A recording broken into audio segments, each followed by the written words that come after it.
First up, let's look at what has happened since the final day of the Premier League. A few departures, guys. We've Kieran Tierney has gone to Celtic on a free. Jorginho has gone to Flamengo, of course. We've seen the two loanees depart. Any surprises for you, Clive? Not yet. No. We all sort of knew this was coming. I think, with particularly Tierney and Jorginho, they're sort of good characters, aren't they? That's the impression that you get from seeing them around the club.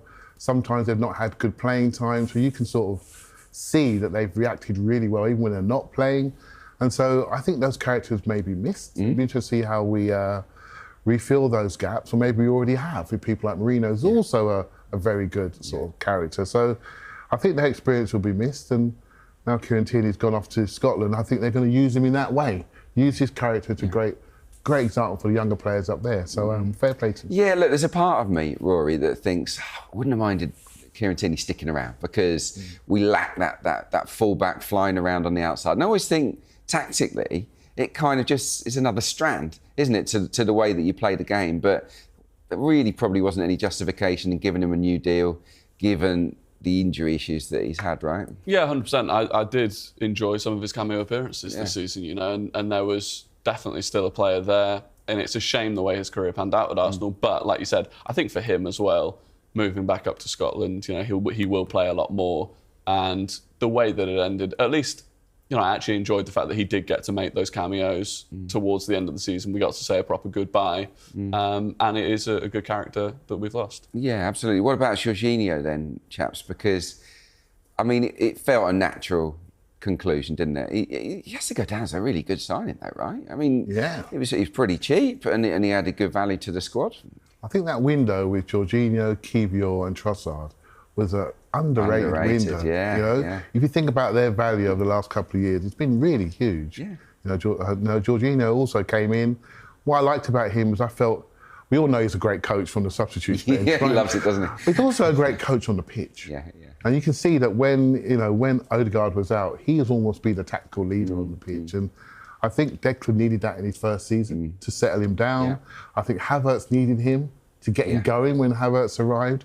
And that sort of value to bring those two expensive signings in to help them settle down was really, really good. Yeah. Adrian, you know as well as I do, I think physically he dropped away a little bit, you know, and those gaps started to appear. And when you don't play, the physical gap grows. Yes. And so it was time. It was time. Yeah, it was, yeah. I think as well, Rory, that in Rice, in Marino and in Odegaard, we've got more than our fair share of leadership qualities in that part of the pitch. So maybe his influence was not quite as much. Yeah, we do have a lot of leaders. I think the experience that he had was definitely useful. I think it was the PSG away game where he definitely wasn't fit to play but was on the bench just so that he could coach from the sideline. I think that kind of sums up the role that he probably played this season. And I wish in a way that we'd had him in more of his prime years. Because the relationship and the partnership he had with Rice on the pitch, actually, I think was a really underrated partnership through some of last season. So, I wish him all the best. What happens with Thomas Partey now then, Rory? Because obviously we're hearing talk that talks are ongoing, that Arsenal actually want him to stay. Because I think there was an assumption among some people that maybe he would move on this summer, but that doesn't seem to be the case. As an Arsenal supporter, do you want him to stay?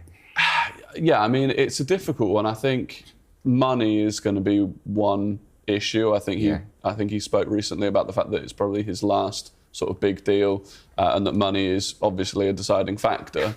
And for us, I mean, if you lose Jorginho and Partey in the same window, that is a lot of experience to lose from the midfield at one go. I also still think Arteta probably sees him as a third choice right back when we need him. So do you bring in a younger replacement? You know, that's another signing. I think if you do lose him, you do need to bring another body in. And that's more work to do when there are other priorities. Rory makes a good point about the money, because he's a big earner. We know that. Is he worth the money at the age that he is? We know he's the wrong side of 30 now. I thought he had a pretty good season. I've got to say, I thought actually in the main, he was still very much worth his place in Arsenal's strongest starting 11. There were ups and downs. I think with Thomas Partey, you know within the first 5 or 10 minutes whether he's going to have a good game or not, don't you? Because there's a sharpness element. And when he's on it, there's not many people better, Clive. But if he's not on it, then really he's not justifying the wages that we're paying. Yeah, you watch him. You can see by how he moves straight away, Yeah. how he receives the first pass. Yeah. If it's smooth, don't worry about him. I think it's going to be interesting because obviously he's on a good wage right now. Yeah. He's had 5 years at the club. His role within the squad is going to be different. So it's not just about accepting maybe less money over a 2-year period. It's about lesser role. Is he prepared for that, given who's coming in? And I think that's what he has to be talking about with his agent right now, and he's trying to get his best deal. If I'm him, I would probably look to go away and play somewhere else. Yeah. And for Arsenal, tactically, I think we've become, not say easy to read, but we all know our pattern. And he's part of that. We all know the Saliba to Partey to Odegaard to Saka. That we can close our eyes and see that happening. Maybe it's time for something else. Yeah. And we shouldn't be afraid of that change. You know, even though he's had probably his best season since he's been here. If Partey does go, who have you got your eye on? Is there anyone out there that you think, because he would need replacing? You can't lose Jorginho and Partey and just bring in a Zubimendi, right?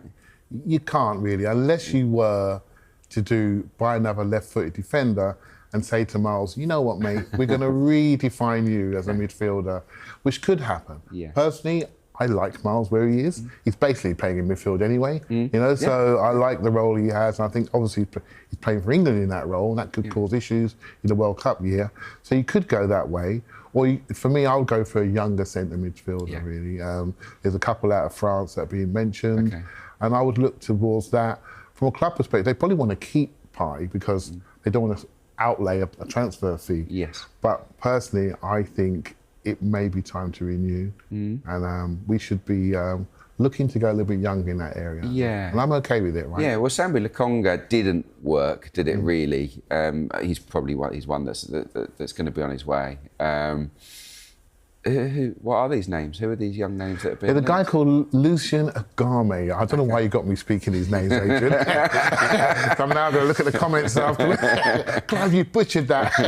Where do you stand with Zinchenko, Rory? Because I kind of assumed he was leaving, but he's got another year, so you know he could in theory absolutely stay and be a valuable player for us as that cover at left back and maybe that cover in central midfield, not a replacement for Thomas Partey, of course, but someone who could just come on and help us in that department. Yeah, I think it's an interesting one with Zinchenko. I think obviously we know he can play in midfield because he's done it for Ukraine for so long, and I don't know, Arteta never really opted to do it, even when he had the opportunity to, until he was kind of really forced to at points this year. And when he did, I thought Zinchenko looked good. So I do think it's an option. I think if we lose Partey, I mean, I've thought for a while that alongside Declan Rice, we need someone else that's got legs in midfield, someone that can really eat up ground, because Rice has to do a lot of that work.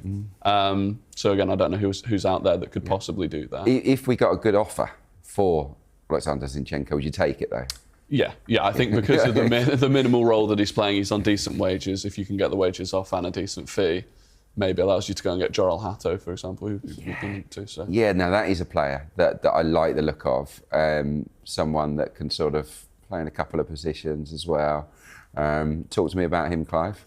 Yeah, as soon as you watch the clips of him, I just see Miles there, but maybe a touch more height and speed. Yeah, okay. You know, so although I like it, I'm also loath to sort of place a player on top of an academy player that's got a lot of the same attributes.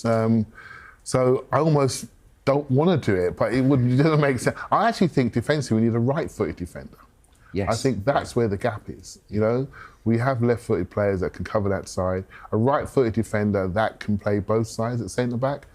Looking at someone like Mark Gay, someone like that, who's the last year of his contract, that's a really smart player to go for, who can obviously play on the ball, pass out, and be part of our build-up play. So yeah, but that's a lot of money, isn't it, to pay for someone who wouldn't be your first choice? He wouldn't be the first choice, but it's interesting that we went very hard for Dean Huijsen with the same type of discussion.